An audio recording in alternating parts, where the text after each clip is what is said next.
Two friends watched my kindergartner get strangled, yet the school let the bully stay with no consequences until I recorded their apology and got my own justice. So, my child Max is 6 years old and in kindergarten. I first began hearing about his bully, we'll call him Steve, in September of 2024. Max told me he was being antagonized by Steve. I told my son to tell Steve to leave him alone loud enough to get the teacher's attention. If Steve doesn't stop and the teacher doesn't hear you, walk away and put lots of distance between you and Steve. If he still won't leave you alone, go right up to an adult and tell them. I spoke over the phone to his teacher and he assured me that he would keep an eye on them. Then soon after, Max came home and told me that he was sent to the bathroom with Steve alone, and Steve shoved him into the stall while saying, "Get in there!" And because it got physical, I requested a meeting with his teacher to talk about what we can both do to prevent it from happening again. Eventually, I'm able to get the school to agree to take precautions like sending them in different directions if they're too close during recess, rearranging their seating chart, and not letting them be alone together. The principal also tells me that they can't guarantee anything will work and that Max won't be picked on again. I tell them I know it won't be fixed overnight, and I reassured them both that I understood and just wanted to work together. Then fast forward, I got a call from the principal telling me that Max was punched in the stomach during recess, and I'm told that they were going to take appropriate disciplinary action and apologized. I then thanked them for letting me know and told them I was on my way to take Max home for the day. I wanted him to tell me what happened while it was fresh on his mind, and the principal then starts to ask me if Max would have done anything to provoke Steve to hit him. I am taken aback and I say no. Max went to daycare and Head Start and never got any kind of behavior reports. In fact, all of my son's teachers loved him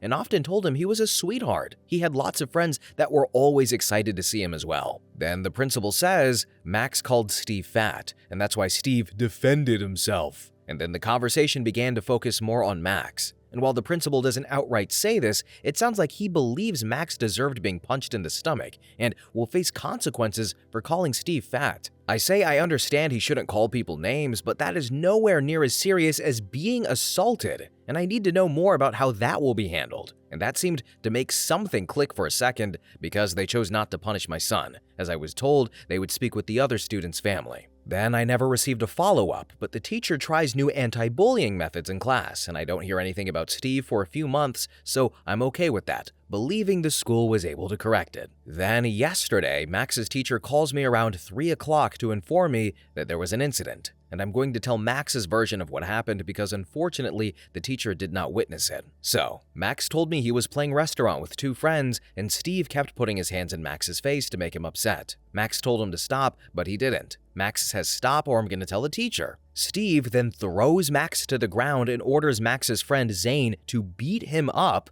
and Zane refuses. So Steve gets on top of Max, and I'm not kidding, begins to strangle my son. Max is telling him to stop and even apologizes to Steve as he's being choked out, and that's when Steve stops strangling him. Max and Zane then run to tell their teachers what had happened. And even though Steve strangled Max in front of two other children, they are all scared of telling on him, so nothing is being done. Steve isn't even being kept away from Max and goes on to hit Max with his jacket while swinging it around that same day. I don't know if it was intentional, and I don't know what to do because I gave the school chance after chance to correct this issue. My son, he doesn't get spanked. We don't condone fighting, and he's never been exposed to physical violence. And it just broke my heart knowing he experienced that, and I blame myself for not doing enough to prevent this. So I am done being patient. I told the school that I want to talk to the principal immediately. He wasn't on campus, but wanted to do a phone conference with me still. I'm not sure why he wanted to do that because he wasn't even on school grounds, and I wasn't even sure if he knew what happened, and he didn't. So I tell him the story. And my husband is there with me, and this is his first time hearing the whole story as well. Naturally, he gets angry and sort of questions why they aren't worried about a child strangling other students,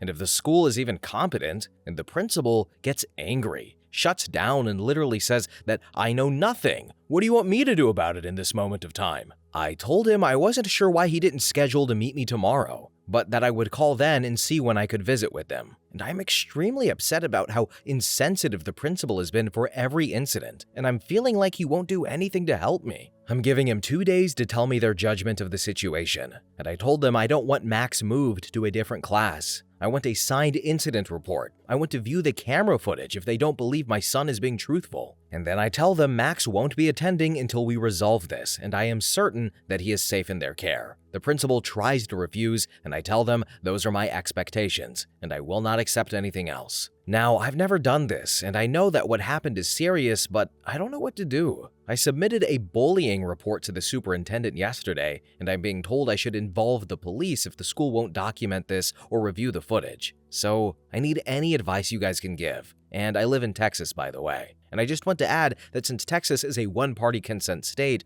I have recordings of all the meetings, including this most recent one. Then, in the comments section, one user said, "OP, call the police now. Switch schools. This was a very big warning." Okay, but what should I tell them? I live in a small town where the police and schools sort of have each other's backs. I know they'll tell me they can't arrest the kid, which I know, so is there anything I can say or request to get them to do something? Then user 2 commented and said, "OP, go to the station, file a report of assault on your child, and be like, hey, we tried to talk to the administration there, but this is the third time where they haven't protected my child. Alternatively, go to the school board and superintendent. You have to escalate it above the school administration to get them to take this seriously before your kid is seriously hurt." Then user 3 commented and replied to someone else and said, "Yeah, I agree. I hope Max is safe, but I am also concerned about Steve's safety. Kindergartners repeat behavior that they see, and no 6 or 7-year-old naturally knows to strangle someone. I'm almost 100% sure that they are either having that happen to them or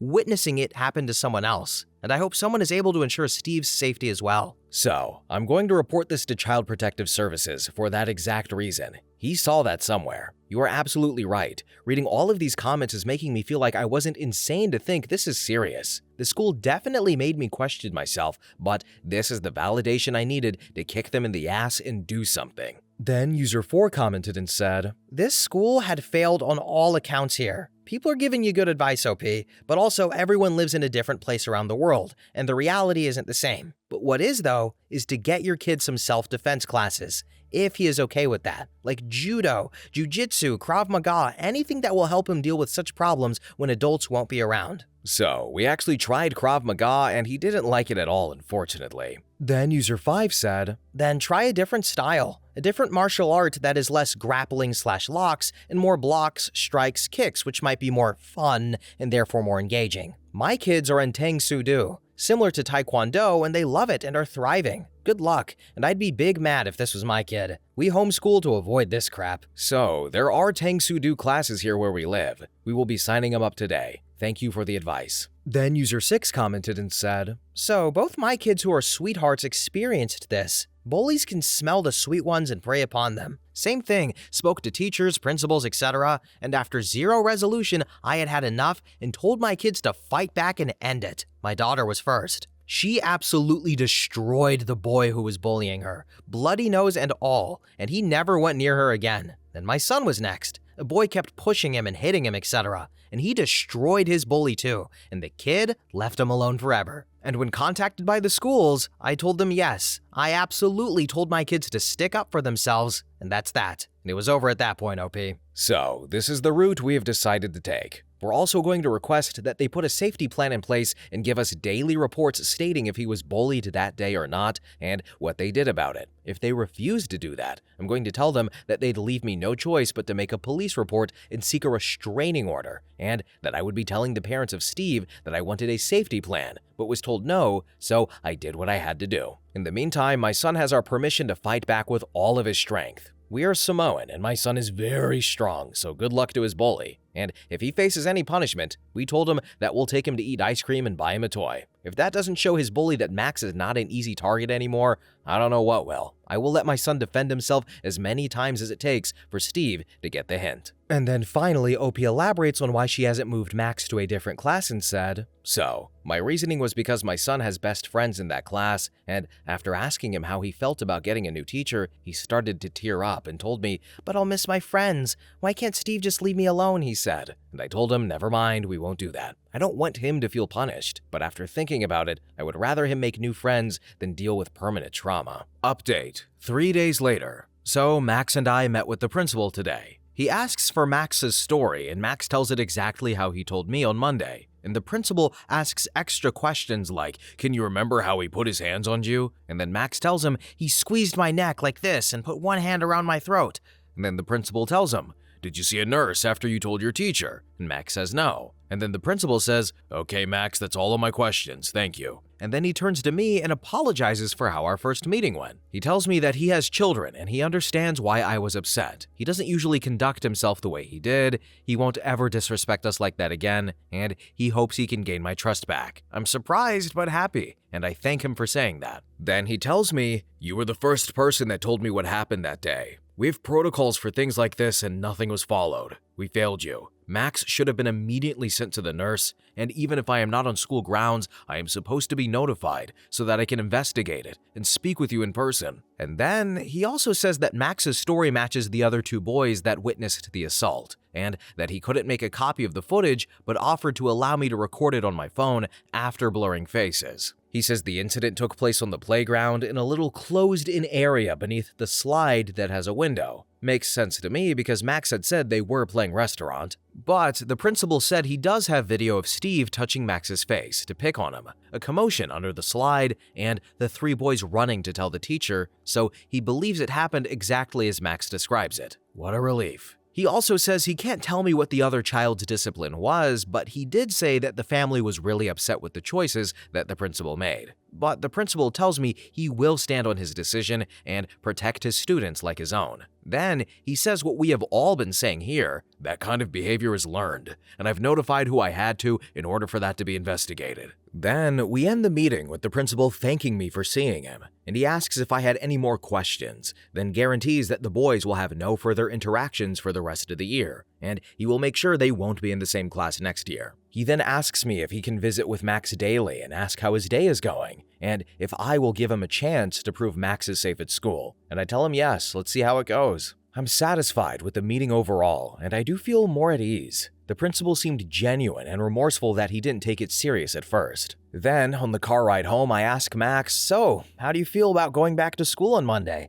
And he excitedly says he's happy. And I don't think I need to do anything more than be a helicopter mom until I see actions lining up with his words. I'm actually so happy that I heard what I wanted to hear, and I'm just really super relieved I don't have to go against the school district, because I was preparing to do it even though I was so anxious. So, do you guys think this meeting was sufficient? Then in the comments section, one user said, so I don't think you could ask for a much better outcome at this stage. But as they say, the proof is in the pudding. Keep a close eye on things. Then user 2 commented and said, I wonder if that other child's parents are going to end up killing one another. Or at least you might hear about one parent threatening the other, or one parent leaving suddenly. But yeah, I wouldn't be surprised if one of the parents wound up dead. So, I did some Facebook digging and found out that the mom is an addict and lives in a different city. Dad has custody, but hardly does any parenting, and lives with mom and his 3 kids. Grandma seems to be the most active person in the child's life. 2 older brothers, maybe middle school and high school aged. I'd bet money he learned to strangle from them. Not sure what's gonna go down in their house, but if they did something as insane as murder, I would find out because the grandma is well known in the small town. Then OP elaborates more on Steve's brothers and said, so, when I saw the pictures of his brothers, I felt guilt? I'm not sure, but it didn't feel good to see his brothers are huge, as well as stocky and tall, just like he is.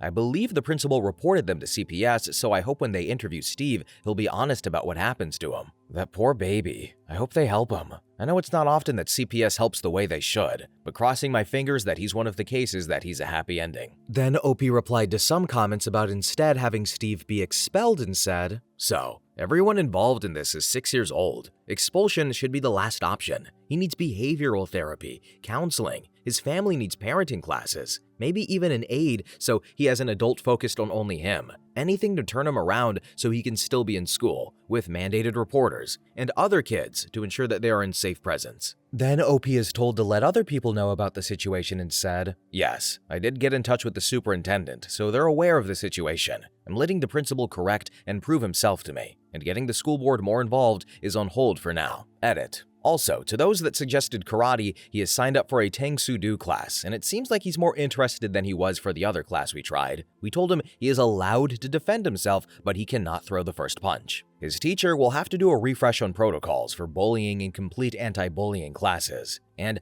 I got to talk to Zane's mom and told her about how her son was there for mine. She was very proud, as she should be, and I feel content, and Max is excited for school. He said he can't wait to see his best friend Zane. So, first and foremost, I would like to preemptively apologize to any of our martial arts lovers if I mispronounced Tang Soo-do.